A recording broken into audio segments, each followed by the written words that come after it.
your box full of your clothes and provisions through the school gates at resumption. With pride, you chose your bunk space in the dormitory and hooked up your mosquito net. With pride, you followed your mates to the tap in the morning to fetch water to bath. With pride, you pinned your school badge to your shirts and sang the school anthem in the assembly hall. With pride, you identified yourself anywhere you went as a student of a federal government college. But where is that pride today? 30 years ago, it was the aspiration of my parents for me to go to a public school. What is my aspiration for my children today? What is your aspiration for your children today? I'll tell you. You send them abroad for their education. And if you cannot afford to do this, you send them to a private school. And if you cannot afford to do this, then you very reluctantly consider the Nigerian public school.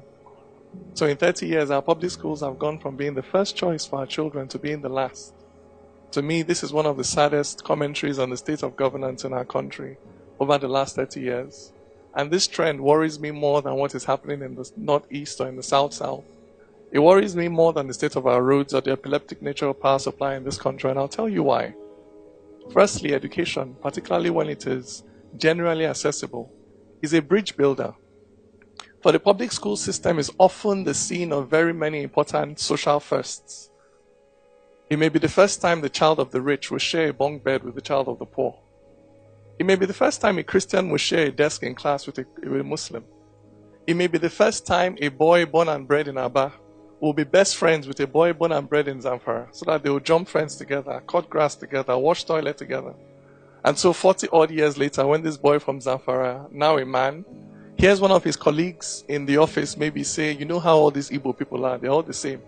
He's able to interject and say, no, I went to Federal Government College in Enugu, and my best friend there was Chinedu. So no, that is not how all Igbo people are. I tell you, the future of a multicultural nation like ours depends on interjections like this in everyday conversations up and down this country. Secondly, education, particularly when it is secular and broad-based, helps to create shared social perspectives. But in this country where it is not possible to choose or change your own tribe, education creates a brand new tribe, one that can be freely chosen by anyone regardless of their background. And what tribe is this? The tribe of those who value knowledge, who respect empirical data, who defer to superior arguments, who are lifelong admirers of reason.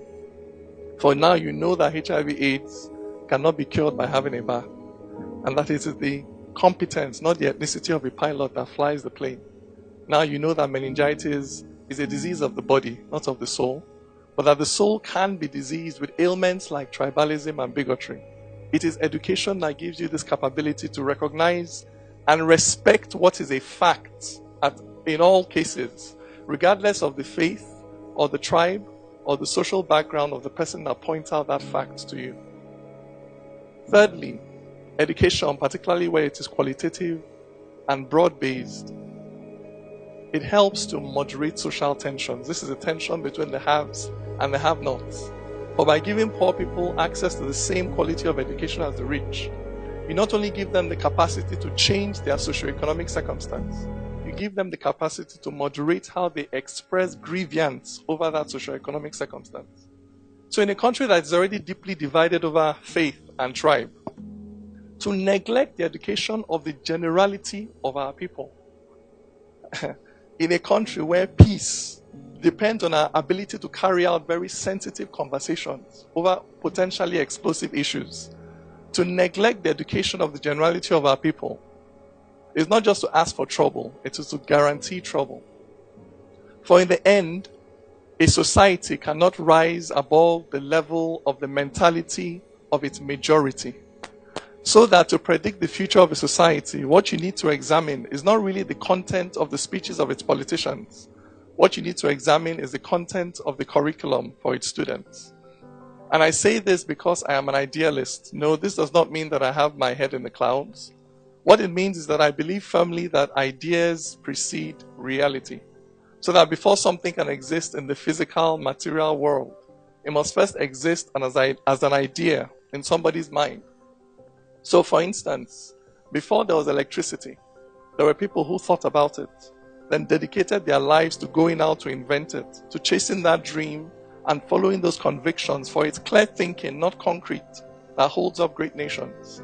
For the height of a tree is the depth of its roots, So a society cannot be much more than the sum of its thoughts.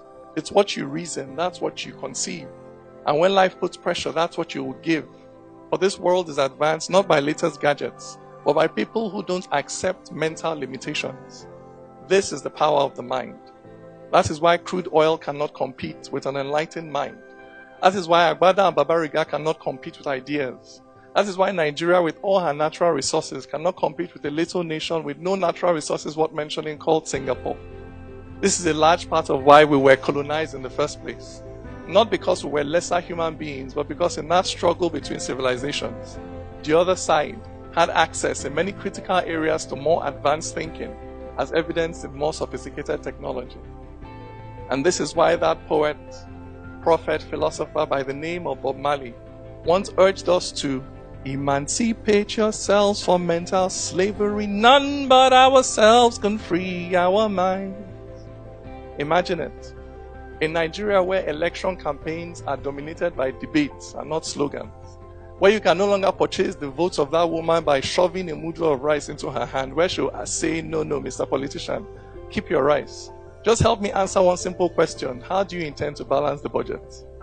Imagine in Nigeria where research into the illnesses that afflict us, like sickle cell or prostate cancer or breast cancer, where research and development into cures to these illnesses happen here, where other people do not come, harvest our medicinal plants, take them elsewhere, convert them to wonder drugs, then sell them back to us. Imagine a country where it is common knowledge that there is no physical or metaphysical benefit to be gained by slicing off the clitoris of a young girl or limiting her socioeconomic options in society. Imagine a Nigeria where we no longer allow limitations to be placed on the part of anyone on grounds of custom and tradition or faith or religion, where everybody is free to become who and all that they can be in this life. Imagine a country that is powered by the almost limitless energy of our collective and enlightened minds. And ask yourself, on what part of the struggle to build a society like this are you on? Are you fighting on the side of ignorance and prejudice and bias and blind and unquestioning adherence to culture and tradition? Or are you fighting on the side of reason, of the spread of knowledge, of enlightenment for all, with the unprecedented power that the internet has given you to spread your ideas, you as an individual, you as a company, you as an NGO, you as the government? What part of this struggle are you fighting on? Thank you very much.